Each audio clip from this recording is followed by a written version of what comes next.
Selamat berjumpa kembali dengan pelajaran ilmu pengetahuan sosial.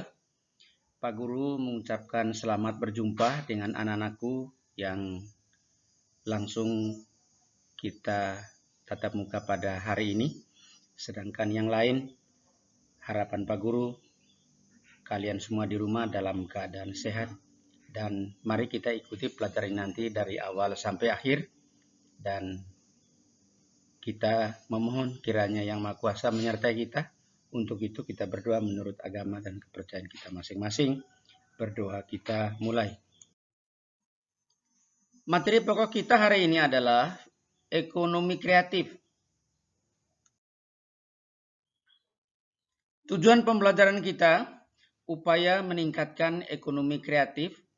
Harapan Pak Guru di akhir pembelajaran nanti kalian punya kemampuan untuk bisa menjelaskan kembali, mengutarakan kembali apa-apa saja yang menjadi upaya peningkatan ekonomi kreatif. Untuk pembahasan materi kita hari ini, yang berkaitan dengan lanjutan materi pada pertemuan yang lalu, yaitu ekonomi kreatif, Pak Guru mengingatkan kembali bahwa anak-anakku kelas 9 kelak memiliki karakter bertanggung jawab. Nah, mengikuti kegiatan pelajaran pada pagi hari ini, baik yang di rumah maupun yang di sekolah bersama Pak Guru saat ini, itu adalah bagian dari kita mempraktekkan secara langsung kita bertanggung jawab dalam sesuatu hal yang menjadi tugas dan tanggung jawab kita.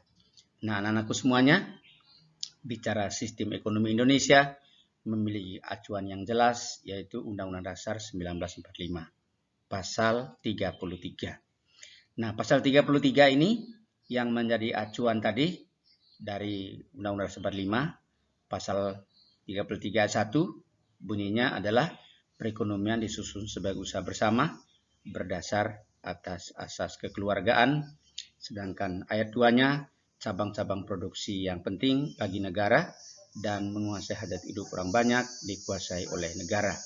Sementara ayat 3-nya bumi, air, dan kekayaan alam yang terkandung di dalamnya dikuasai oleh negara dan dipergunakan sebesar-besarnya untuk kemakmuran rakyat. Nah, anak-anakku semuanya, di dunia ini tentu saja sistem ekonominya berbeda-beda. Ada yang menganut sistem ekonomi liberal, ada yang menganut sistem ekonomi sosialis, ada yang menganut sistem ekonomi campuran.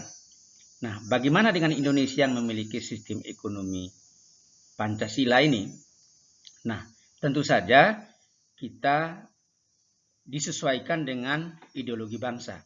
Namun sesungguhnya Indonesia menganut sistem ekonomi campuran dan biasanya ini dianut oleh negara-negara yang sedang berkembang di dunia. Nah, bagaimana kita bisa mengetahui bahwa Indonesia menganut sistem ekonomi campuran? Realitanya dalam kehidupan kita di masyarakat, kalian tentu saja sudah pernah mengisi bahan bakar kendaraan bermotor dimanapun kalian di Indonesia ini harganya sama. Kemudian lalu kita mengatakan itu adalah sistem ekonomi sosialis. Artinya pemerintah yang menentukan.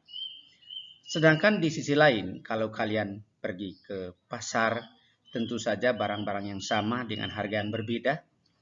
Ada namanya beras, A menjual 10.000, yang B menjual 11.000, yang C menjual 11.500, padahal sama-sama beras, kualitasnya sama.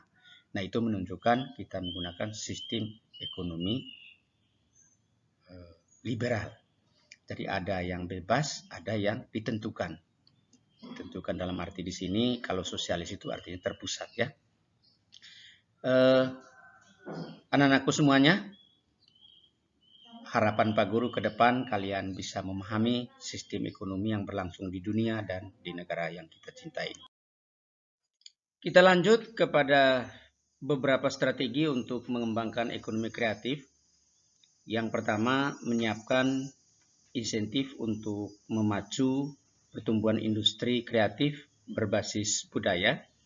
Nah, tentu saja ini yang berwenang untuk berbicara intensif adalah pemerintah selaku pemegang kebijakan. Yang kedua, membuat roadmap industri kreatif.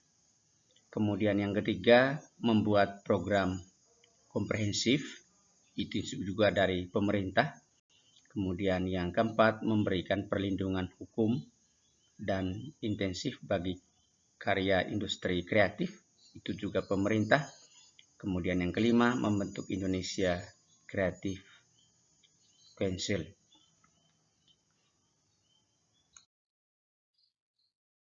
Lalu Kementerian Perdagangan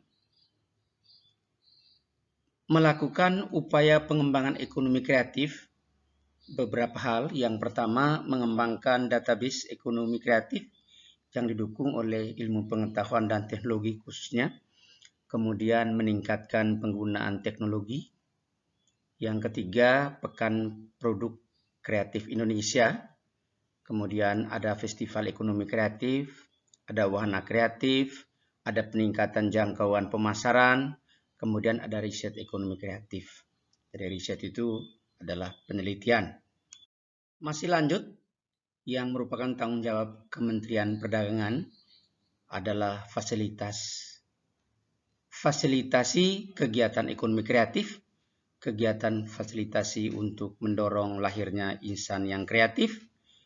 Kemudian yang terakhir, yang ke-10, penciptaan identitas lokal daerah tingkat 2, tingkat 1, serta identitas nasional. Jadi artinya setiap memiliki sebuah usaha, nanti akan diberikan identitas, baik itu di daerah tingkat 2, tingkat 1, maupun skala nasional. Di akhir pertemuan kali ini, harapan Pak Guru bisa kalian mengikuti pelajaran ini di rumah bagi yang tidak hadir di sekolah saat ini, dan semuanya baik yang di rumah maupun yang hadir saat ini, untuk tugas hari ini semua nanti kalian bisa membuka melalui GCR kelas kita masing-masing dan kerjakan itu nanti dengan baik dan kirimkan ke Pak Guru minimal sampai nanti malam jam 8 bisa kalian mengirim tugas dan Pak Guru menunggunya. Dan kita akhiri pertemuan kita pada hari ini. Kiranya Yang Kuasa selalu menyertai kita, selalu jaga kesehatan. Salam sehat.